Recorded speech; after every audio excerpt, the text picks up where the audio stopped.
and welcome back to another episode of Cartoon Clearance with Meg and Dan.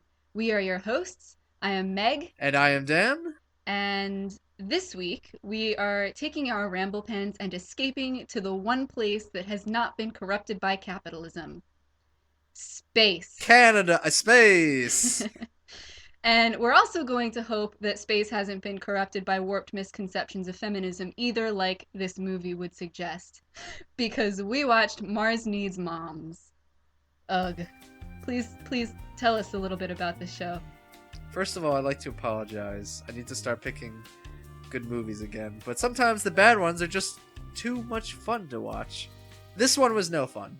This, surprisingly, I remember when it came out, it was a Disney movie, which I think is the worst showing Disney has ever had, if I'm recalling the box office statistics right and the reception. Mars Needs Moms was released on March of 2011 and promptly flopped hard. It had a $150 million budget, and in the United States at least, I believe it grossed $39 million. Wow. A million's a million, but it's a pretty big deficit. Yeah. It is the poorest performing Disney movie financially speaking, even if you adjusted for inflation. And I also read that in box office history it is the fourth biggest flop. Wow. Is that counting the live action movies or just the animation? I'm not sure. I think it could be. I don't see why not, but I'll have to. If anyone out there would like to check, they may. The film was surprisingly co-produced by Robert Zemeckis, whom, before I saw this, I thought was a pretty good director and producer, considering he worked on Back to the Future and Who Framed Roger Rabbit. I do remember now that he worked on a movie called Monster House that I actually want to put in our list. I watched that once. I only have vague memories of it. Yeah. And the film starred Dan Fogler, Joan Cusack, Mindy Sterling, and Seth Green, sort of. I'll say the most interesting part about the film was that they did use computer-generated animation, but they incorporated motion capture for most of the scenes. So you'd have Seth Green and Dan Fogler acting out a scene with the headsets on and the little dots on the face. Yeah. And they would be trying to get their facial expressions and body language down right. They had a whole feature of it in the credits. Yeah, that's actually pretty interesting. And even though Seth Green, who a lot of people might know from Robot Chicken and Family Guy, did the motion capture and initial voice recording, they ultimately replaced his voice with a child actor named Seth Dusky. The film was adapted from a children's picture book of the same name by cartoonist Berkeley Breathen. I think that's how you pronounce it. The name, I found out, was based upon a 1966 movie called Mars Needs Women, in which Martians need Earth females to mate with because they need more Martians. There's some sort of genetic predisposition to only males. Spoiler alert, in this movie, the Martians feel bad because they love the women and release them. In the old one, you mean? In the old one. In the new one, we'll get to that. Yes. The film was poorly received, probably because of its terrible story, but also because of its off-putting animation style, which a lot of people sort of, it contributes to the Uncanny Valley effect. I think if you go on Wikipedia, an entry in the Uncanny Valley is citing Mars Needs Moms. I wouldn't be surprised. And one little extra fun fact is that Robert Zemeckis also worked on the Polar Express movie, which also received criticism for its animation, and was also adapted from a children's picture book. So there's a lot of weird linkings here. Hopefully Robert Zemeckis has learned his lesson. But Meg, would you like to give us a little summary, and I mean little, of Mars Needs Moms? Well, you know how I like to go on, so it might not be that little. But I'll try to keep it short because this was not a good movie. So you have your protagonist, Milo, who is your average snot-nosed brat in a world full of snot-nosed brats. And his life sucks because his mom actually moms him instead of using appeasement tactics and letting her kids stomp all over her like everybody else is apparently doing. And because of that fact, she is kidnapped by mom-seeking Martians in the middle of one night, and Milo ends up hitching a ride when he chases after them. Once he is on the Red Planet, he ends up meeting another human who is an overweight, middle-aged gamer-type man who lives in the literal trash dump basement of Mars. The man's name is Gribble, and Gribble tells Milo that Mars is run by an autocratic female society presided over by an old crone who, quote unquote, needs Botox. And every 25 years, Martian babies emerge from the planet's crust, but because the women are too busy running their militaristic regime to bother raising them, and they literally dump all of their useless hug-loving men into the trash, they kidnap a human mom with good disciplinary practices so they can sap out her memories to program what are essentially their nanny robots. And also the moms get disintegrated as a side effect. Oh no! I'm so afraid. Ultimately, Milo joins up with Gribble, as well as a color-obsessed, more conventionally attractive Martian named Key, to save his mom, and also to save Martian society with the power of the nuclear family. What do you think about all this? I'd just like to say that most of the things you said are pretty much quotes from the movie. Like, we weren't quoting, but pretty much those things are said like word for word by characters. Like, they're too busy running their autocratic society. Like, that's pretty much what they say. Needless to say, if no one could figure it out yet, this movie's terrible. It's a horrible, horrible movie. I researched the book a little bit, and I found it a lot more interesting. I'll get a little bit more on that later. I'd say the most downright awful things in this movie is Milo as a character. He's just so aggravating. He can't take out the garbage. And speaking of garbage, there's like a garbage motif in this movie that goes nowhere. But it's like, the movie starts off, Milo can't take out the trash. He literally is handed a garbage bag, and then he turns around and he sits down on his stoop, and he puts his hands over his face like, oh my gosh, what am I gonna do? Oh no, take the trash out, maybe. And then he goes to Mars, and they like live in the garbage dump, and they return to the garbage world like 5 times. Over and over again throughout this movie. And then at the end of the movie, Milo's like, I'm gonna take the trash out without being asked. And he still can't do it because he uses like a ray gun he found. To disintegrate and like almost and like set the porch on fire. Yeah, he does it on the porch. He's not even like, I'll do it in the driveway. Or in the trash can. Yeah, or like anything. The house could have been burnt down. And he's like, no, I'll do it on the porch. Actually, I'm headcanoning that is how the movie ended after like it cut to the credits. I hope so. Milo burned his house down and his parents put him up for adoption. Or maybe child services, came in and they're like, we're doing you a favor, and they just put him in a kid camp, whatever you want to call it. But seriously, like, this movie is so aggravating in so many different aspects. Being the animation, actually, that's why I wanted to watch it, because I heard it looked really bad. But the animation wasn't like horrible. It wasn't good. Milo looked like a rat person, but it wasn't terrible. I was so much more offended by pretty much the character dialogue and the story itself. And like, they're just things that happen for no reason, or that they don't get expanded upon. And I know it's a kids movie, but come on, man! Like, Robert Zemeckis, you made Who Framed Roger Rabbit. That's like a classic movie. Well, I definitely think that this Disney movie takes the cake for like negative gender portrayals. Yeah, like, of like other Disney Renaissance movies you can argue about. You can argue about those. This one is just awful. Yeah. And this is like, it's not even, and I'd say the main issue is that the female Martians are Nazis. They live in like a military society. They goose step, and they're like literally dump their men down the trash chutes. And the quote reason was because they hug too much. And it's like, why? Like, what?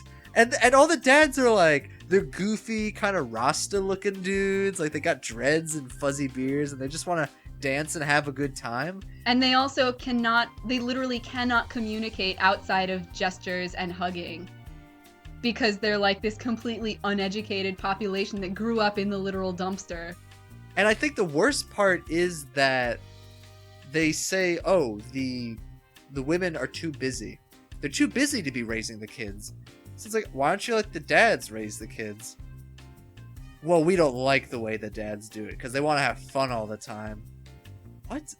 It paints, well, it's particularly the Martian leader, who is like, at the end of the movie, you see as a very resentful angry, bitter woman who's Old like, crone who we needs were trying Botox. to keep Mars from collapsing. Sure, we didn't have time to do it because we were busy, but all the dads wanted to do were hug and dance. It's like what? This doesn't make any sense. To me, that's like a direct slam of any woman who has a child and is trying to be a parent and a worker at the same time. Right. Like, there's no middle ground in this movie because nothing is developed. Nope. But it's essentially like dads are infallible. Like, they're dads. They do everything right, and you don't need to worry about what dads do. Like, the movie is called Mars Needs Moms, so it's obviously going to focus on moms. Right. But there's just so much negative portrayals of both, and I say both genders, maybe I'm a little heteronormative here, but what a mom should do and a dad should do, or what a man should do and what a woman should do. Yeah, it's all very about the gender difficult. binary. And I think this kind of comes more into focus when you compare the Martian society to Milo's family, which we've talked about a bunch in our preliminary discussions. Milo's family is like whole and together, so he doesn't have an estranged dad or a dead dad. His mom is not a single parent. They're on they have a pretty healthy relationship, it seems. They Which live is in a pretty cool. nice house, like in a suburb, like it's sunny. Yeah, The neighborhood and doesn't that's look bad. cool. And the dynamic between Milo and his parents is interesting because Milo's mom is doing all the work around the house. She's doing the laundry. She's being the housekeeper mom. And Milo resents her for, trying to make him help out. And, he gets a phone call from his dad, and he's so excited to talk to his dad and so excited for his dad to get home from his business trip and, watch this zombie movie with him. So it's like you have what a mother is supposed to be, the ideal mother of Milo's mom, who is at home and constantly taking care of the kid, versus the Martian women who don't want any part of that. It's like such a polarizing thing, whereas the dads don't really have to do the work and they get to do the fun stuff. The Martian dads, they can't even talk because they haven't been taught to. It's like if there's a boy Martian, we just throw him away immediately. Yeah. And then the dads just raise the children in the dumps to be like them. Yeah. But they do a good job of it. It's like it's just like, why would you make this weird point? Well, it brings up so many plot holes too. Like, first of all, if this entire thing was run by the old crone, why are all of the other Martian women just so on board with this? And then as soon as they see, at the end of the movie, Key, the female Martian, the conventionally attractive one who, spoiler alert, ends up in some kind of romantic thing with Gribble. A human. She shows them some cave painting pretty much of a man and a woman and a baby, and is like, this is what our society used to be based on. And they just see that and they're like, oh, that's cool. I guess this old crone matriarch who's been leading us since apparently forever is the evil one, and they shun her as the evil one. And it was like, what? I'd like to talk about, there's so much. The movie is bad all throughout, but there's so much potential at certain points. Yeah, definitely. And one of the points of potential for me was in the character interactions. Mm-hmm. Or maybe lack thereof. I saw, and maybe we can talk about more Milo as a character, because Right. Milo he's a bratty kid. Doesn't know well. In the Mars Needs Mom's book, the kid's name is Milo as well. And he's sort of the same way, where he's kind of a troublemaking little kid, and he kind of doesn't really like how his mom treats him, and then she gets stolen. He's like, oh, I need my mom, so he goes up and he sees the Martians are like, we want what you were saying, we want moms to take us to soccer practice, we want moms to hug us, and Yeah. that's how Milo learns, oh wow, I actually do like those things my mom does for me. My mom does those things for me because she loves me, and I like those things because I love my mom. Right. And it's done in very minimal words, mostly images, because it's a picture book. But in this, they add so many monkey wrenches into it that it ruins itself. So Milo is a bratty kid. And we've named so many in our preliminary discussions sort of archetypes of bratty kids, but I'd like to go through Milo first and then compare him to the ones that Yeah. we think are pretty good. So Milo doesn't take out the trash, can't do his chores. His mom's like, "Did you take out the trash?" He's like, "Why do I have to do everything around here?" When he has failed at his one chore that he was given. And then his Yeah. mom asks him nicely to pick up the phone. And it's his dad on the line, too. And, like, once he sees it's his dad, he's like, "Oh, Dad, hello." It's like, okay, you didn't want to pick up the phone before. Whatever. And, he has this agreement with his mom. I'll let you watch the zombie movie with your dad if you eat your dinner, like, in All your full. dinner. Which, cookie cutter, okay, this kid's not going to use vegetables, whatever. Doesn't. And instead of hocking them in the garbage or anything, his cat kind of like is pawing at it, so he feeds it to the cat. His broccoli. And I will say, yes, I learned something. Apparently, you cannot feed cats broccoli, or else they'll get violently sick, or at least that's what happened. Oh, actually, I have a good theory. Do you think that Milo's cat is not animated very well? It has like a giraffe neck. Yeah. Do you think that the broccoli gave the cat the giraffe neck, and that's why you don't feed cats broccoli?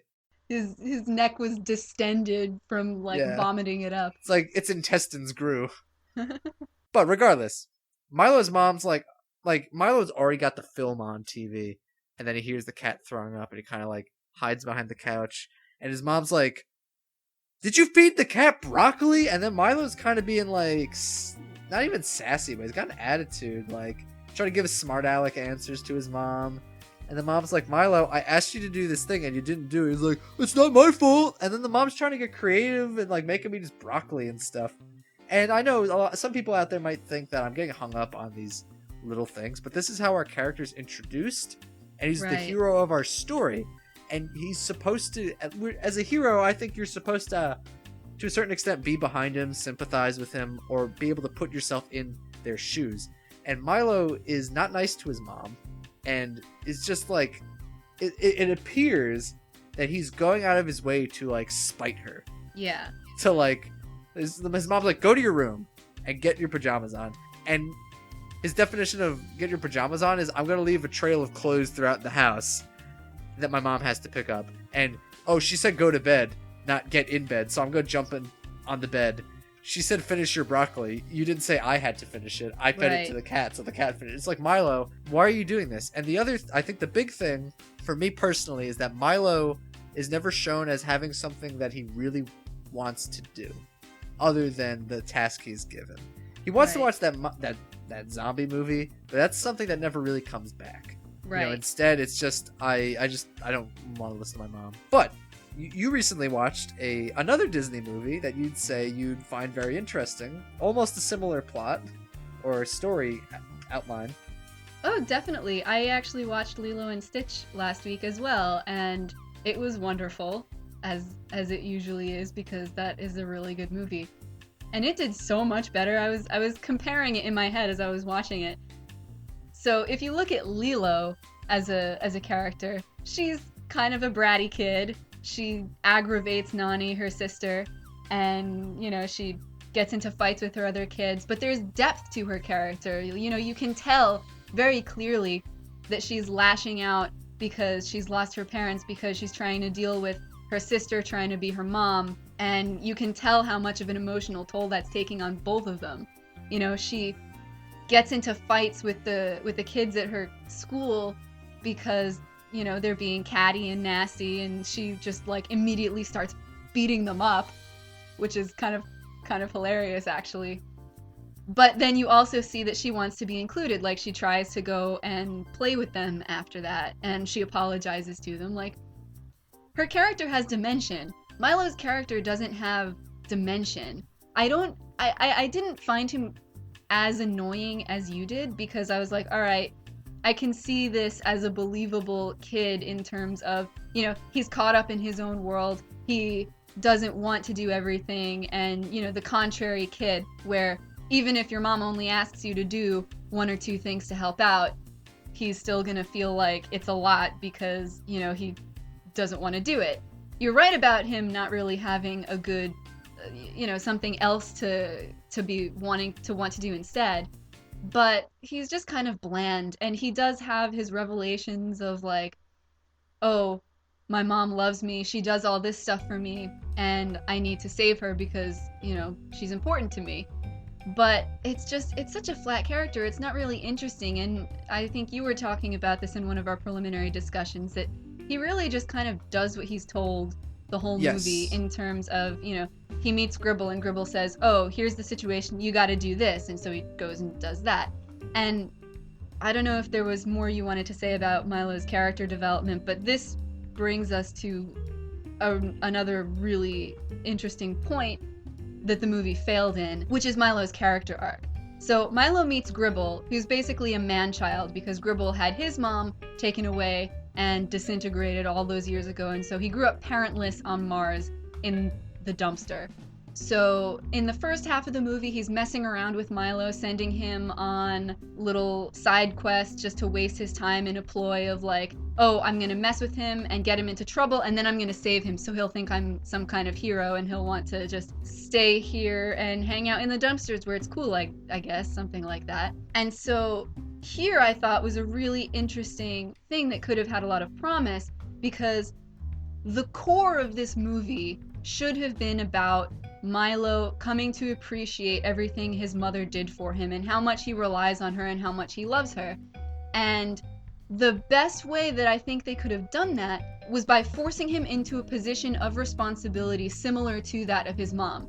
So the perfect situation was Gribble the man-child, where you could have had Milo trying to kind of rein him in, get him to help out, get him to, do this or do that, and have Gribble do the same thing that Milo was doing to his mom, which is pretty much just spit in her face when she's trying to help him. But instead, Gribble just eats up so much time in the plot by sending him on these wild goose chases.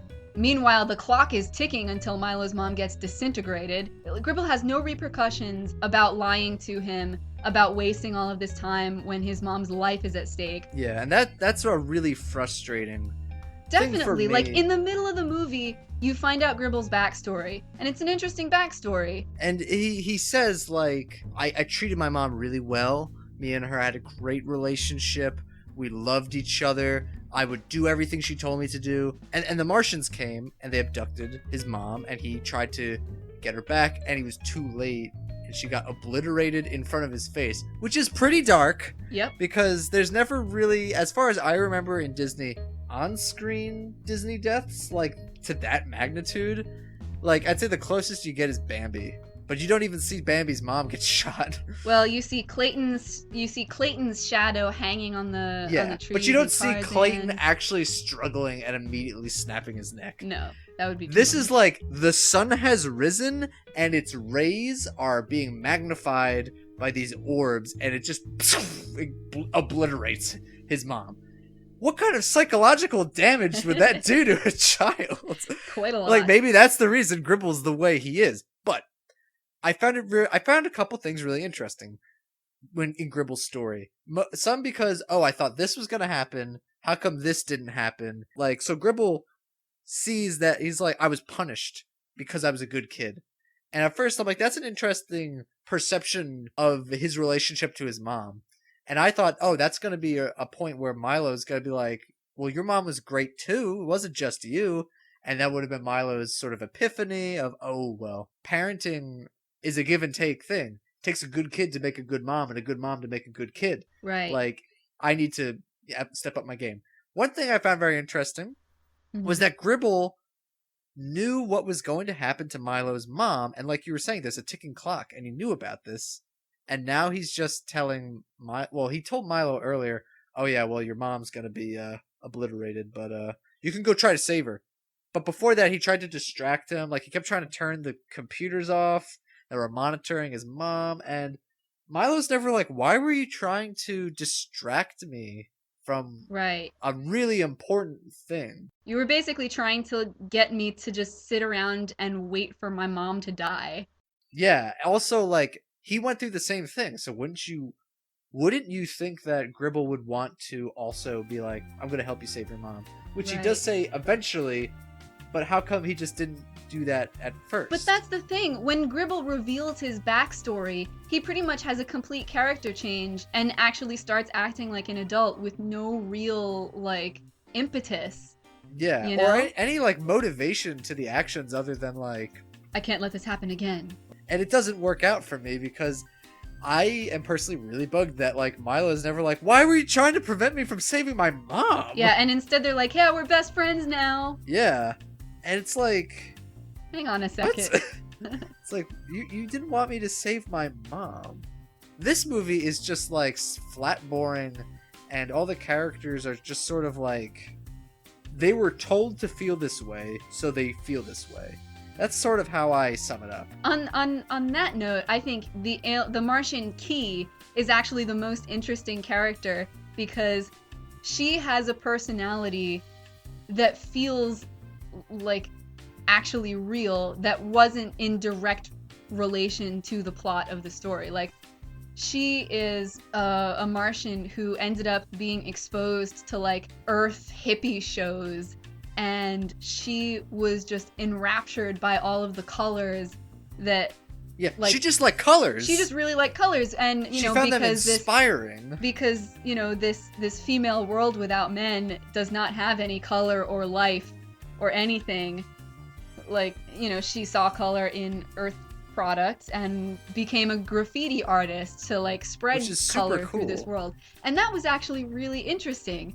She had a story that was like distinct from like what the main story was, a little bit connected to like the whole plot, but I think that alone of like someone who wants to become a graffiti artist to rise, I mean that's why graffiti really rose up in prominence in like the 70s in like New York City. It's because people were like, this place is gray and desolate, I'm making art on the street and it's dangerous and I could get caught, but it's injecting color into things. it's like I'm making people's lives more interesting, whether or not they like it or not. It's like she had her own distinct character development and story, and in a way it's kind of a shame that at the end of the day she ends up being like the romantic, Oh my god. oh Gribble. It's like, what the no. Yeah. See, like, I think it's a cute character trait that she's like, oh, humans can change color, referring to blushing. Yeah, like, which that's is cute. believable. It's like that makes believable. sense, yeah. But why do you have to just force this completely incompatible for one thing?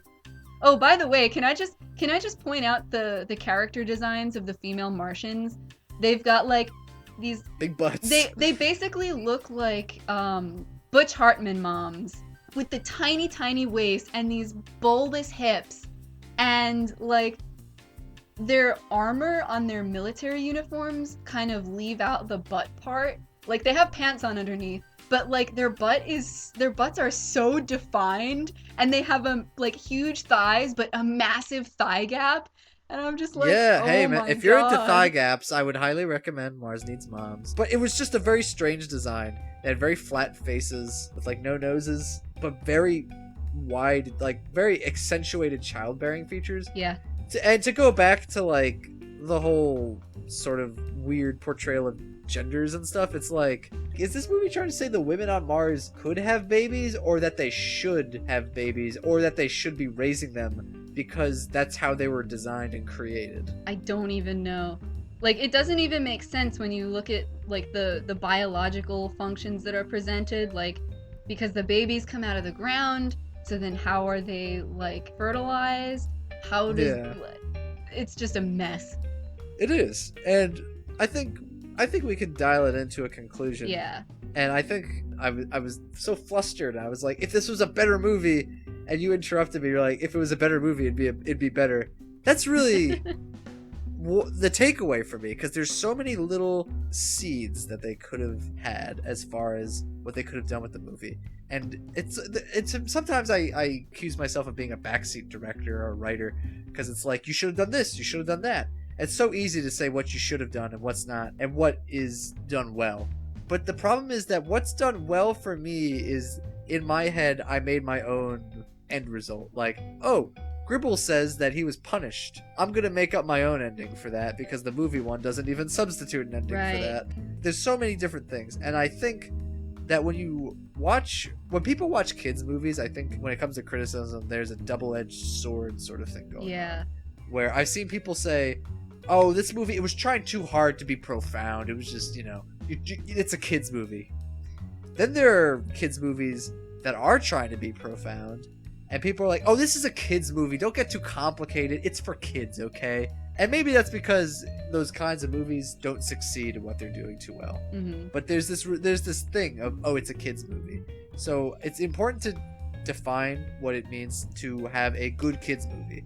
And for me, that is like the bare minimum of a kids movie is it's got to be entertaining, engaging, like any other movie. Yeah. I think if you want to make a competent movie for children, there should be some sort of moral or message tied to it. Mm-hmm. You know, you don't want to make like a Pulp Fiction for kids where it's like, No. and the two heroes got up at the diner and left, and that was the end. And, you know, I mean, you could. I mean, why not? But kids are learning. They're developing, you know? They need Exposure. exposure. That it's, you know, it's proven they like watching movies, TVs, sometimes books. But they need these sort of things to go, oh, I shouldn't be mean to my mom because she does this and this to me. I think the Mars Needs Moms book does that very well. It has a moral of be kind to your mom. Maybe even further, you could say be kind to your parents. But the book is called Mars Needs Moms. Right. And I'll give a spoiler alert. This is the end, so I guess I can say it. Milo is running with his helmet at the end of the movie, and he's trying to save his mom. He trips and falls and breaks his helmet open, and he starts suffocating. And for me, suffocating in movies is like, that's like my biggest fear, like of being not being able to breathe. Right. And Milo's mom just takes her helmet off, like you don't even see her having to make the decision. You see Milo gasping for air, and actually a pretty well directed scene, I think. And you see these hands come up and lift the helmet off, and then a new helmet comes on. And when Milo kind of comes to, he sees his mom like smiling at him and like slowly suffocating, and that's Milo's epiphany of, Mom, I'm sorry, please don't die. Right. Which is incredibly dark. Mm-hmm. Same thing happens in the book, and once again, oh, everyone's fine at the end. You know, I won't spoil everything. And I was saying that in a regular movie, I would have been like heartbroken. I would have been crying for days because that is so dramatic, and it pulls. And beautiful too. And beautiful. Like a mom's devotion for her child is, I'm gonna die and you can live on because I love you. But it did not get a single tear out of me because the execution of this whole movie was confused and frustrating. Definitely. Like, there's so many, like, not even, oh, you could have done this and this. It's like, what you did do was a piece of trash. You had a motif of the movie dedicated to it. Yep. And it also went nowhere. So now I'm just angry. Well, that's perfectly fitting for a piece of trash. No, definitely. Ultimately, I think that the best parts of the movie were the parts that actually focused on Milo's mom and his relationship with her. And so much of the movie felt really irrelevant to that. So, like, just nothing was developed properly. There weren't good character arcs that had, you know, satisfying full loops or conclusions. It was just not good. That's pretty much it. I mean, if anyone else out there hates Mars Needs Moms and agrees with us, we'd appreciate, you know, a like to the video. Or if you think we got something wrong, or maybe my disdain for trash is too overwhelming, or maybe my disdain for Milo, leave a comment. Prove me otherwise, you know. It would help us out. We are Discount Ramblepants. And remember, the men are hugging. It's all the males ever do. That's why the females chuck them down here. Into the trash. Have a good day, night, cycle, whatever. Don't get obliterated by a sunbeam. Yeah. Bye-bye. Bye-bye.